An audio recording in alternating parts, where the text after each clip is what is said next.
Welcome to my channel Mithilesh Drishtikon. आज का हमारा वीडियो रहने वाला है पार्ट 6 की, जो कि है इसमें कौन कौन से आर्टिकल्स आते हैं। तो आर्टिकल नंबर 152 से लेकर के 237 तक जो हमारा है वो पार्ट 6 में आती है।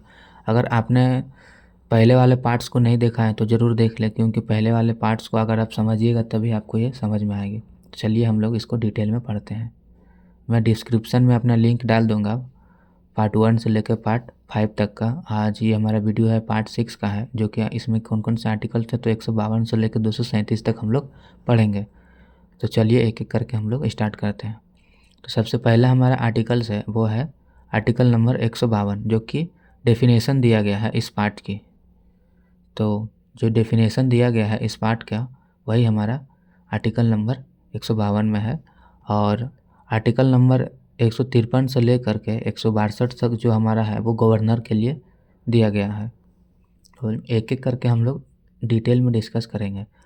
तो हमारा जो आर्टिकल नंबर 153 जो है वो गवर्नर को दिया गया है, कि इसमें कहा गया है कि हर स्टेट में एक गवर्नर होता है, एक गवर्नर 2 स्टेट को भी चला सकता है।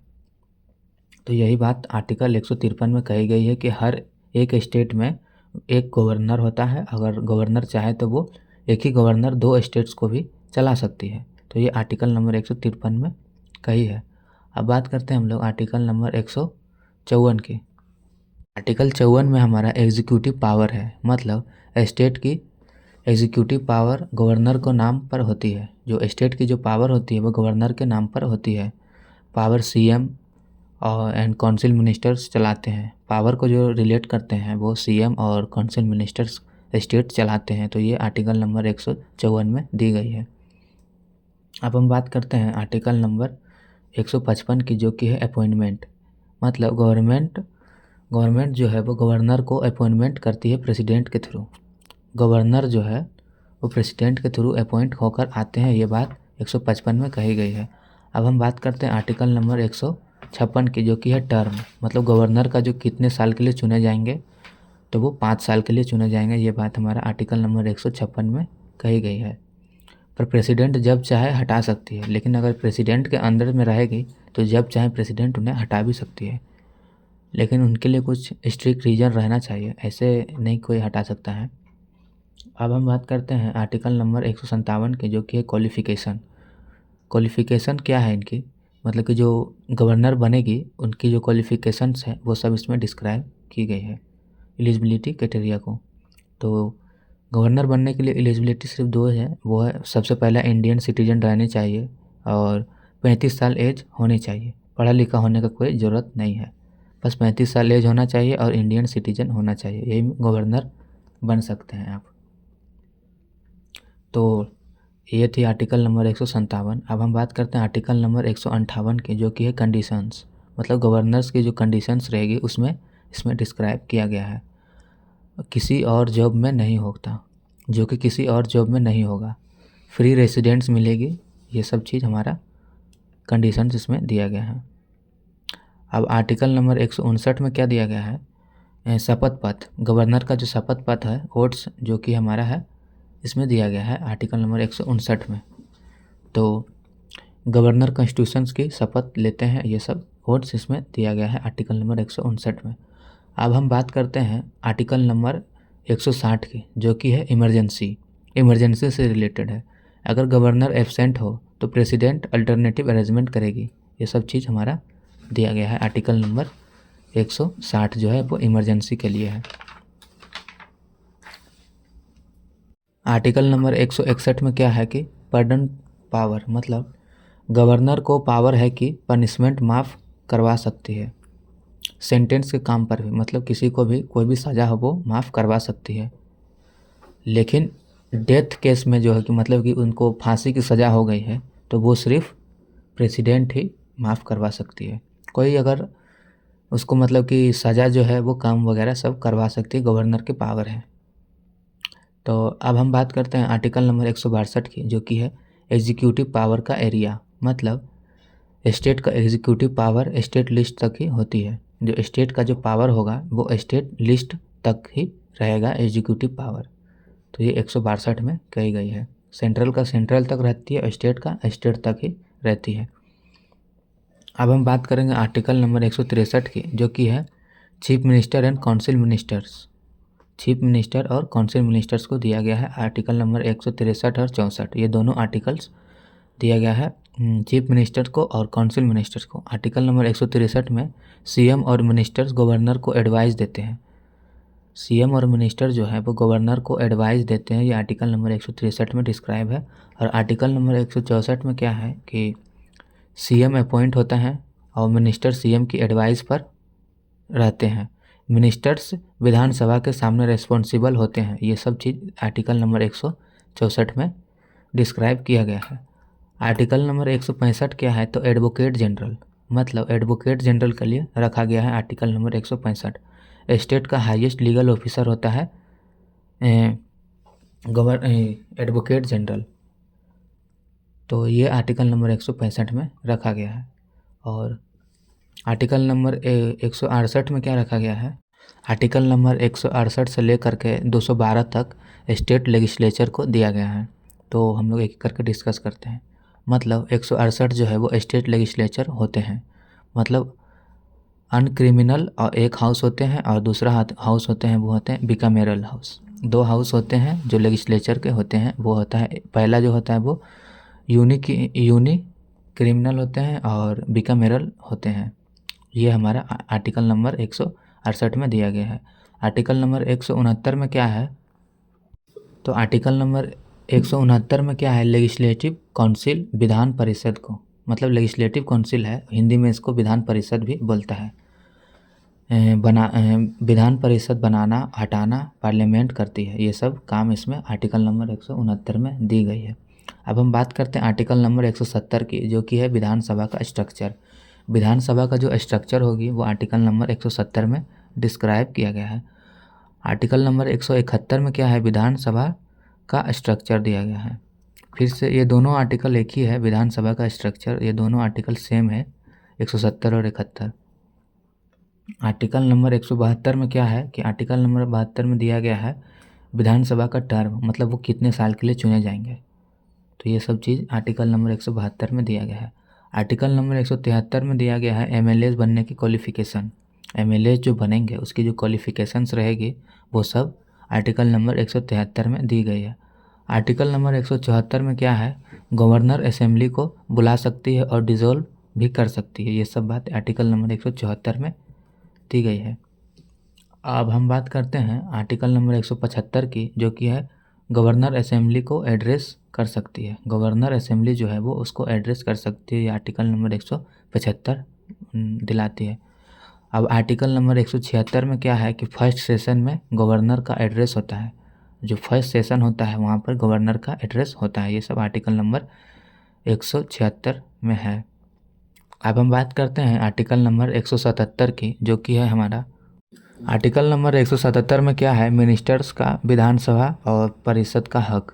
मिनिस्टर्स का जो विधानसभा में हक होता है वो इसमें 177 में डिस्क्राइब किया गया है। जैसे कि स्टेट्स का मिनिस्टर को विधानसभा या विधान परिषद का मेंबर ना हो तब भी हाउस में बोल सकते हैं, लेकिन वोट नहीं कर सकते हैं अगर मेंबर नहीं है तो। ये सब चीज़ हमारा आर्टिकल नंबर 177 में लिखा गया है। अब हम बात करते हैं आर्टिकल नंबर 178 में क्या है कि स्पीकर एंड डिप्टी स्पीकर और डिप्टी स्पीकर जो है उनके रोल इसमें दिया गया है। विधानसभा अपना स्पीकर और डिप्टी स्पीकर खुद सेलेक्ट करती है। ये सब चीज़ हमारा आर्टिकल नंबर 178 में दिया गया है। अब हम बात करते हैं आर्टिकल नंबर 179 की, जो कि है स्पीकर की रिजिग्नेशन और रिमूवल प्रोसेस की। स्पीकर जो है वो अपना रिजिग्नेशन और रिमूवल प्रोसेस की बात को, तो स्पीकर और डिप्टी स्पीकर दोनों अपना रिजिग्नेशन कर सकते हैं, रिमूव हो सकते हैं रेजोल्यूशन से। तो ये हमारा दिया गया है आर्टिकल नंबर 179 में।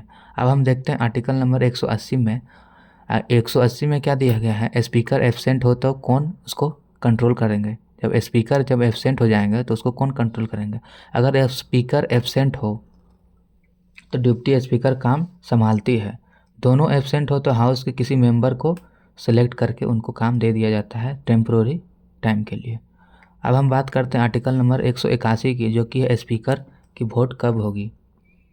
मतलब कि स्पीकर कब वोट कर सकते हैं। हालांकि ये वोट नहीं कर सकते हैं, लेकिन कुछ केसेस होते हैं जबकि स्पीकर्स वोट करते हैं।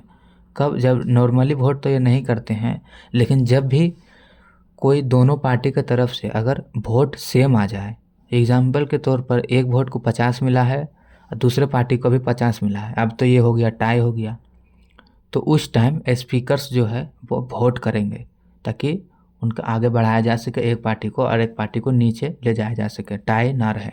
अगर टाई रहेगा तो कोई मानेगा ही नहीं, हमारी सरकार बनेगी हमारी सरकार बनेगी। इसीलिए स्पीकर्स को वोट करने का अधिकार उस टाइम दिया जाता है। तो ये आर्टिकल नंबर 181 में दिया गया है।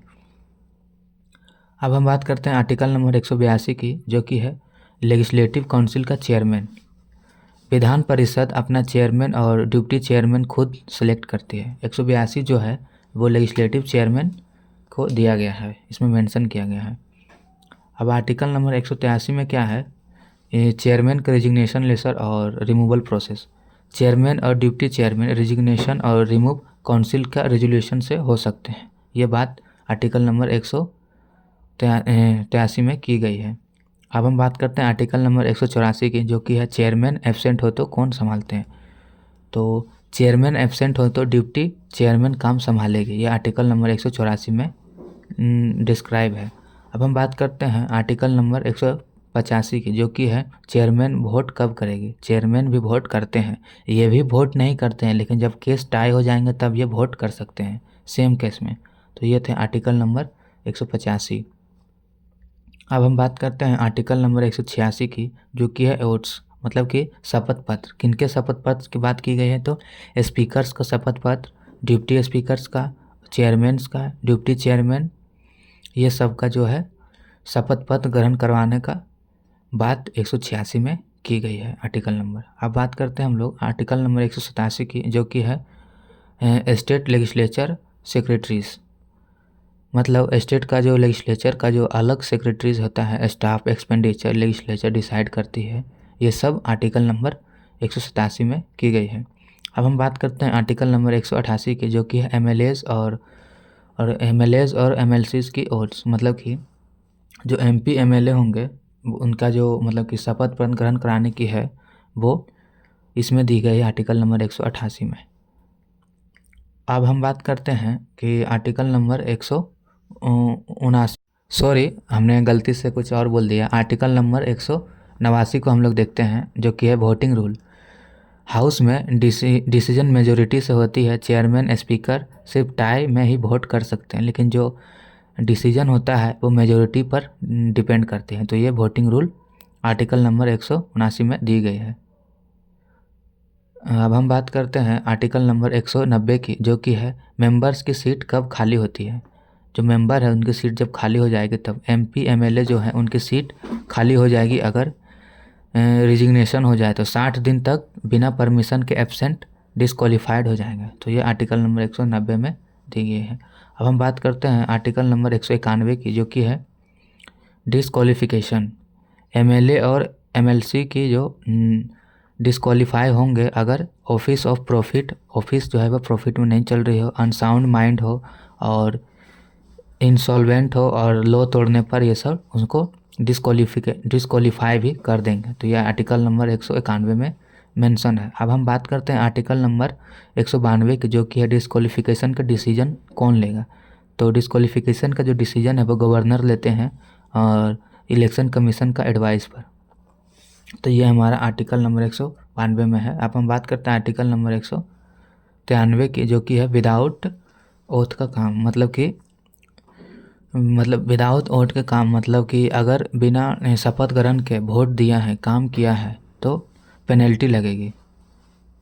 तो ये सब हमारा आर्टिकल नंबर 193 में है। अब हम बात करते हैं आर्टिकल नंबर 194 की, जो कि है पावर एंड प्रिविलेजेस। मतलब पावर एंड प्रिविलेजेस को दिया गया है आर्टिकल नंबर 194। स्टेट लेजिस्लेचर का फ्रीडम ऑफ स्पीच और स्पेशल पावर एंड प्रिविलेज जो है वो मेंशन किया गया है आर्टिकल नंबर 194 में। अब हम बात करते हैं आर्टिकल नंबर 195 की, जो कि है सैलरीज। एमपी और एमएलएज की जो सैलरी होगी वो सब इसमें मेंशन किया गया है। स्टेट लेजिस्लेचर डिसाइड करती है इनकी सैलरीज कितनी होगी, घटती बढ़ती जो भी है वो स्टेट लेजिस्लेटर ही डिसाइड करती है। 195 में इनकी सैलरीज को बात की गई है। अब हम बात करते हैं आर्टिकल नंबर 196 की, जो कि स्टेट बजट। स्टेट का जो बजट होता है वो आर्टिकल नंबर 196 में दिया गया है। गवर्नर के सामने रखी जाती है ये बजट को। अब हम बात करते हैं आर्टिकल नंबर 197 की, जो कि बजट पर वोटिंग। बजट में दो टाइप का बजट होता है, एक होता है चार्ज एक्सपेंडिचर और दूसरा होता है वोटेड एक्सपेंडिचर। चार्ज एक्सपेंडिचर में वोट नहीं होती है और वोट एक्सपेंडिचर में वोट होती है। तो 197 जो है वो हमारा आर्टिकल वो बजट पर वोटिंग दी गई है। अब हम बात करते हैं 198 की, जो कि आर्टिकल नंबर 198 है, वो स्टेट प्रोप्रिएशन बिल है। मतलब कि स्टेट प्रोप्रिएशन बिल में क्या होता है कि पैसे खर्च करने के लिए एप्रोप्रिएशन बिल पास कराना ज़रूरी होता है। कोई भी अगर काम सरकार करवाना चाहती है अपनी स्टेट में, तो उनको जो है कि एक बिल पास करवाना पड़ता है, जो कि है वो उसका नाम रहता है एप्रोप्रिएशन बिल। तो ये आर्टिकल नंबर 198 में दी गई है। अब हम बात करते हैं आर्टिकल नंबर 199, जो कि है मनी बिल से रिलेटेड है। मनी बिल्स का डिफिनेशन मतलब टैक्स, लोन, एक्सपेंडिचर से रिलेटेड है। ये आर्टिकल नंबर 199 है। और आर्टिकल नंबर 200 जो है वो हमारा 200 है, वो गवर्नर की एब्सेंट है। मतलब कि बिल पास होने के बाद गवर्नर एब्सेंट दे और रिटर्न करे या रिज़र्व करके प्रेसिडेंट के लिए, ये सब चीज़ आर्टिकल नंबर 200 में दिया गया है। आर्टिकल नंबर 201 क्या है कि प्रेसिडेंट की एब्सेंट स्टेट बिल में, मतलब अगर गवर्नर किसी स्टेट बिल को प्रेसिडेंट के लिए रिजर्व कर दे तो प्रेसिडेंट एब्सेंट दे सकता है या रिजेक्ट भी कर सकता है या बिल को स्टेट लेजिस्लेचर के पास वापस भेज सकता है। ये आर्टिकल नंबर 201 में डेफिनेशन है। अब हम बात करते हैं आर्टिकल नंबर 202 की, जो कि है स्टेट बजट। मतलब स्टेट का जो बजट होता है एनुअल फाइनेंस स्टेटमेंट कहलाता है, वो गवर्नर के सामने रखा जाता है हर एक साल। तो ये आर्टिकल नंबर 202 में है, स्टेट बजट का उल्लेख किया गया है। अब हम बात करते हैं आर्टिकल नंबर 203 की, जो कि है बजट पर वोटिंग।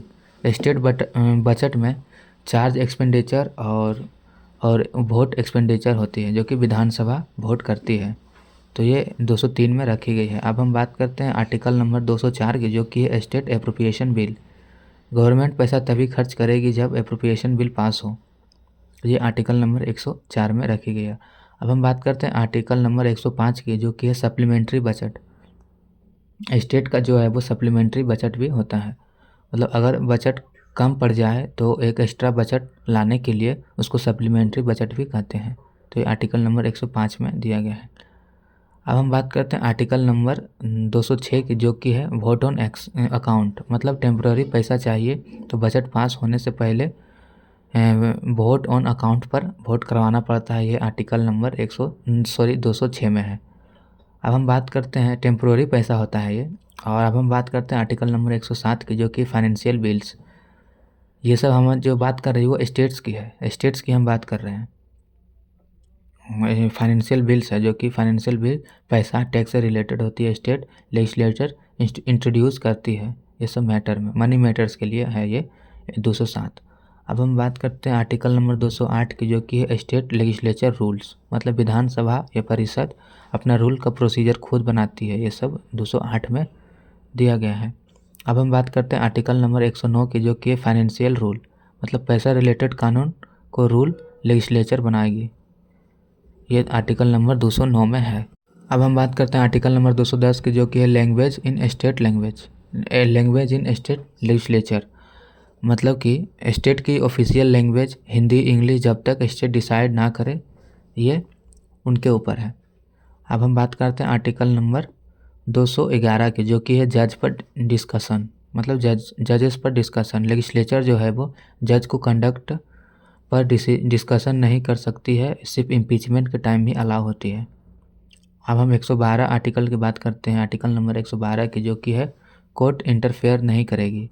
मतलब लेजिस्लेचर का जो इंटरनल प्रोसीजर में कोर्ट का कोई इंटरनल अफेयर्स नहीं होगा, कोर्ट उसमें कुछ भी नहीं करेगी, लेजिस्लेचर का जो इंटरनल प्रोसीजर होगा। अब हम बात करते हैं आर्टिकल नंबर 113 से लेकर के 131 तक। ये किसको दिया गया है, तो ये हाई कोर्ट्स को दिया गया है। तो एक एक करके हम लोग इसको भी डिस्कस करते हैं। तो आर्टिकल नंबर 213 में क्या है कि गवर्नर की ऑर्डिनेंस बिल पावर, मतलब जब तक लेजिस्लेचर सेशन में ना हो तो गवर्नर ऑर्डिनेंस बिल ले सकता है, टेम्प्रोरी लॉ होता है। तो ये 213 में, आर्टिकल नंबर 213 में उल्लेख है। अब हम बात करते हैं आर्टिकल नंबर 214 की, जो कि हाई कोर्ट के लिए है। तो हर स्टेट में एक हाई कोर्ट होता है, ये आर्टिकल नंबर 214 में डिस्क्राइब है। अब हम बात करते हैं आर्टिकल नंबर 215 की, जो कि है कोर्ट ऑफ ऑर्डर। मतलब कोर्ट ऑफ ऑर्डर मतलब कि जितने भी मतलब हाई कोर्ट्स है उसमें एक रिकॉर्ड रखा जाता है, उनकी पावर होती है रिकॉर्ड रखने की। ये सब आर्टिकल नंबर 215 में रखी गई है। अब हम बात करते हैं आर्टिकल नंबर 216 की, जो कि है जजेस की स्ट्रेंथ। हाई कोर्ट में जज की संख्या प्रेसिडेंट डिसाइड करती है कि जज की संख्या कितनी रहेगी, ये सब कुछ प्रेसिडेंट डिसाइड करती है।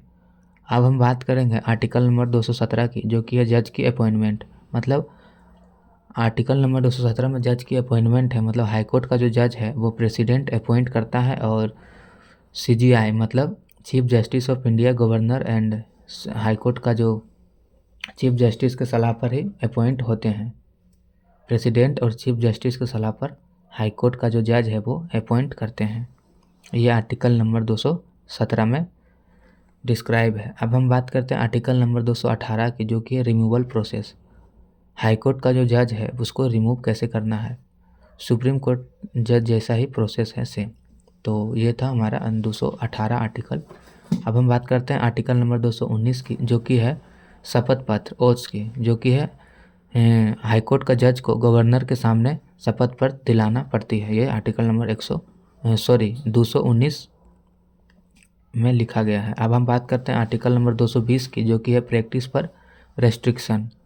मतलब रिटायर हाई कोर्ट का जज जो है रिटायर हो चुके हैं, उसे स्टेट में प्रैक्टिस नहीं कर सकते हैं। ये सब आर्टिकल नंबर 220 में डिस्क्राइब है। अब हम बात करते हैं आर्टिकल नंबर 121 की, जो कि है सैलरी। हाई कोर्ट का जज की सैलरी कितनी होगी ये पार्लियामेंट डिसाइड करती है, और चार्ज एक्सपेंडिचर कितनी होगी ये सब कुछ पार्लियामेंट ही डिसाइड करती है। ये आर्टिकल नंबर 121 में लिखा गया है। अब हम बात करते हैं आर्टिकल नंबर 222 की, जो कि है हमारा ट्रांसफ़र। मतलब हाई कोर्ट का जो जज का जो ट्रांसफ़र है वो प्रेसिडेंट करता है, और किसके सलाह पर करता है, तो वो चीफ जस्टिस ऑफ इंडिया के सलाह पर प्रेसिडेंट ही हाई कोर्ट का जज को ट्रांसफ़र कर सकता है। अब हम बात करते हैं आर्टिकल नंबर 223 की, जो कि है एक्टिंग चीफ जस्टिस। मतलब चीफ जस्टिस एब्सेंट हो तो सीनियर जज को एक्टिंग के रूप में रख सकते हैं, चीफ जस्टिस बनेगा वो, लेकिन वो टेम्परेरी रहेंगे। अब हम बात करते हैं आर्टिकल नंबर 224 की, जो कि एडिशनल जज। मतलब पेंडिंग केसेस ज़्यादा हो तो टेम्परेरी जज अपॉइंट कर दिए जाते हैं प्रेसिडेंट के द्वारा। अब हम बात करते हैं आर्टिकल नंबर 224A, जो कि है रिटायर जज। मतलब रिटायर जज जो है वो दोबारा बुलाए जा सकते हैं अगर ज़्यादा केसेस आ जाएंगे कोर्ट में, तब तो उनको दोबारा बुलाया जा सकता है कि आप काम कीजिए। अब हम बात करते हैं आर्टिकल नंबर 225 की, जो कि है जुरिडिक्शन के बारे में दिया गया है। मतलब हाई कोर्ट की पावर कॉन्स्टिट्यूशन से पहले वाली पावर कंटिन्यू रहेगी। ये आर्टिकल नंबर 225 में कही गई है। आर्टिकल नंबर 226 में क्या लिखा गया है, व्रीट पावर लिखा गया है। मतलब हाई कोर्ट व्रीट इशू कर सकती है जब फंडामेंटल राइट और अदर राइट्स का उल्लंघन होता। अब हम बात करते हैं आर्टिकल नंबर 227 की, जो कि सुपरिटेंडेंस। मतलब हाई कोर्ट अपने स्टेट के सारे लोअर्स कोर्ट पर कंट्रोल रखती है। ये आर्टिकल नंबर 227 में डिस्क्राइब है। अब हम बात करते हैं आर्टिकल नंबर 228 की, जो कि है केस ट्रांसफ़र। अगर कॉन्स्टिट्यूशनल क्वेश्चन ज़्यादा हो तो हाई कोर्ट से केस को पास कर दिया जा सकता है सुप्रीम कोर्ट में। तो ये आर्टिकल नंबर 228 में लिखा गया है। अब हम बात करते हैं आर्टिकल नंबर 229 की, जो कि क्या है, हाई कोर्ट का स्टाफ। मतलब हाई कोर्ट का जो स्टाफ है वो चीफ जस्टिस कंट्रोल करते हैं। अब हम बात करते हैं आर्टिकल नंबर 230 की, जो कि जुरिडिक्शन एक्सटेंड। मतलब पार्लियामेंट में जो कि हाई कोर्ट की जुरिडिक्शन दोबारा स्टेट यूटी तक बढ़ जा सकती है। ये सब हमारा आर्टिकल नंबर 230 में डिस्क्राइब है। अब हम बात करते हैं आर्टिकल नंबर 231 की, जो कि है कॉमन हाई कोर्ट। मतलब 2 या 2 से ज़्यादा स्टेट का एक ही हाई कोर्ट हो सकता है, मतलब 2 स्टेट या 2 से ज़्यादा स्टेट का एक ही हाई कोर्ट हो सकता है। ये आर्टिकल नंबर 131 में लिखा गया है। अब हम बात करते हैं आर्टिकल नंबर 100 सॉरी बार मेरे से 100 बोला जा रहा है, इसका थोड़ा सुधार करना पड़ेगा कुछ। अब हम बात करते हैं सुप्रिटेंडेंट कोर्ट, मतलब कि सबऑर्डिनेट कोर्ट, मतलब कि आर्टिकल नंबर 233 से लेकर 237 तक सबऑर्डिनेट कोर्ट को दिया जाता है।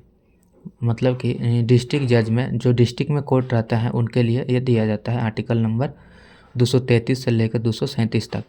तो एक एक करके हम लोग इसको भी डिस्क्राइब करते हैं। तो सबसे पहले हमारा आर्टिकल नंबर 233 है, जो कि है डिस्ट्रिक्ट जजेस, मतलब कि डिस्ट्रिक्ट कोर्ट में जो जज रहते हैं उसका जो अपॉइंटमेंट करता है वो गवर्नर के द्वारा की जाती है, और किसके सलाह पर, तो हाई कोर्ट के जज के सलाह पर किया जाता है।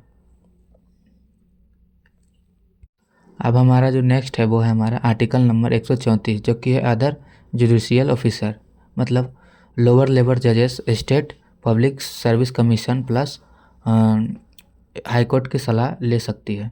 ये हमारा 234 में दिया गया है। अब हम बात करते हैं आर्टिकल नंबर 235 की, जो कि है कंट्रोल, मतलब डिस्ट्रिक्ट एंड लोअर कोर्ट में हाई कोर्ट का कंट्रोल रहता है। तो ये हमारा आर्टिकल नंबर 235 थी। अब हम बात करते हैं आर्टिकल नंबर 236 की, जो कि है डेफिनेशन, मतलब जुडिशियल पावर सर्विस डिस्ट्रिक्ट जज जैसे वर्ड्स का मीनिंग इसमें दिया गया है आर्टिकल नंबर 236 में। अब हम बात करते हैं आर्टिकल नंबर 237 की, जो कि है यूटीएस में जुडिशियल प्रोविज़न, मतलब कि पार्लियामेंट यूटीएस पर भी जुडिशियल रूल लागू कर सकती है। ये यूटी कोर्ट सिस्टम होता है। तो यूटी कोर्ट सिस्टम का मेंशन किया गया है आर्टिकल नंबर 237 में। अब हम बात करते हैं आर्टिकल नंबर 238 की, जो कि ये पार्ट 7 में अब आ गई है। पहले ये स्टेट्स इन पार्ट बी में था, मतलब कि ये पार्ट जो है जो डिलीट कर दिया गया था, अब ये रिप्लेस हो चुका है। मतलब कि जो आर्टिकल नंबर 238 थे ये स्टेट इन पार्ट बी में आती थी, लेकिन ये इसको रिप्लेस करके डिलीट करके रिप्लेस करके इसको पार्ट 7 में ला दिया गया था। पहले पार्ट बी में स्टेट थे, जैसे कि हैदराबाद एंड जम्मू कश्मीर के लिए था, लेकिन 7th कॉन्स्टिट्यूशनल अमेंडमेंट में 1956 से हटा दिया गया था, जो कि अब ये पार्ट 7 में आती है 238 कॉन्स्टिट्यूशन 238 आर्टिकल। अब हम बात करते हैं पार्ट 7 की, जो कि है यूनियन टेरेटरीज़ के लिए है, यूनियन टेरेटरीज़ के लिए बनाई गई है। तो इसमें कौन कौन से आर्टिकल्स आते हैं, तो आर्टिकल नंबर 239 से लेकर 241 तक आती है। तो 239 में क्या कहा गया है कि यूनियन टेरेटरीज मतलब यूटी एडमिनिस्ट्रेटिव प्रेसिडेंट करते हैं, और एडमिनिस्ट्रेटर और गवर्नमेंट के थ्रू एलटी गवर्नमेंट के थ्रू करते हैं ये। तो ये बात हमारा आर्टिकल नंबर 239 में कही गई है। जो यूनियन टेरेटरीज है उसका जो एडमिनिस्ट्रेशन करते हैं वो कौन करते हैं, तो वो प्रेसिडेंट ही करते हैं। अब हम बात करते हैं आर्टिकल नंबर 239A। 239A में क्या है कि दिल्ली एंड पौंडीचेरी को लेजिस्लेचर देने का प्रोविज़न है। दिल्ली और जो पौंडीचेरी है उसको लेजिस्लेचर देने का प्रोविज़न आर्टिकल 239A में है।